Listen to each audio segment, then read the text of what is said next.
ತುಂಬಾ ಜನ 3 to 4 months ನನಗೆ ರೈಸ್ ರೆಸ್ಟ್ರಿಕ್ಟ್ ಮಾಡಕ್ಕಾಗಲ್ಲ, ಆಲ್ಕೋಹಾಲ್ ಕುರುಕ್ಲು ತಿಂಡಿ ಬಿಡಕ್ಕಾಗಲ್ಲ ಅಂತ ಹೇಳ್ತಾ ಇರ್ತೀರಾ. ಮುಂದೆ ಒಂದ್ ದಿನ ಬರುತ್ತೆ, ಜೀವನ ಪೂರ್ತಿ ಅಂತ ಇದನ್ನ ತ್ಯಜಿಸಿ ಬದುಕಬೇಕಾಗುತ್ತೆ.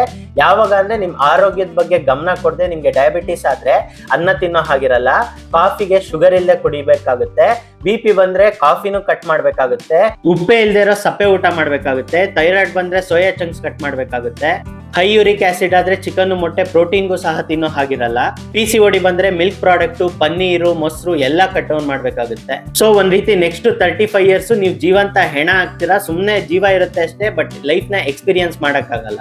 ನಿಮ್ ಮಕ್ಳ ಜೊತೆ ನೀವು ಆಟ ಆಡಕ್ಕಾಗಲ್ಲ, ಎತ್ಕೊಂಡು 100 ಮೀಟರ್ ನಡೆಯಕ್ಕಾಗಲ್ಲ. ನಿಮ್ ಮಗು ಏನಾದ್ರು ಸ್ವೀಟ್ ತಿನ್ಸಕ್ ಬಂದ್ರೆ ನೀವು ಸ್ವೀಟ್ ತಿನ್ನೋ ಹಾಗಿರಲ್ಲ, ಬಿಕಾಸ್ ನಿಮ್ಗೆ ಶುಗರ್ ಇರುತ್ತೆ. ಸೊ ನಿಮ್ ಫಿಟ್ನೆಸ್ ಜರ್ನಿನ ನೀವು ಶುರು ಮಾಡೋದ್ ಡಿಲೇ ಮಾಡಿದಷ್ಟು ಥಿಂಗ್ಸ್ ಕಾಂಪ್ಲಿಕೇಟ್ ಆಗ್ತಾನೆ ಹೋಗುತ್ತೆ. ಇವತ್ತು 5 kg ರೆಡ್ಯೂಸ್ ಮಾಡ್ಬೇಕಾದ್ರೆ ನಾಳೆ 15 kg ರೆಡ್ಯೂಸ್ ಆಗ್ಬೇಕಾಗುತ್ತೆ. ಸೊ ಏನೇ ಶುರು ಮಾಡ್ಬೇಕಂತಿದ್ರು ಇವತ್ತೇ ಶುರು ಮಾಡಿ, ಈಗ್ಲೇ ಶುರು ಮಾಡಿ.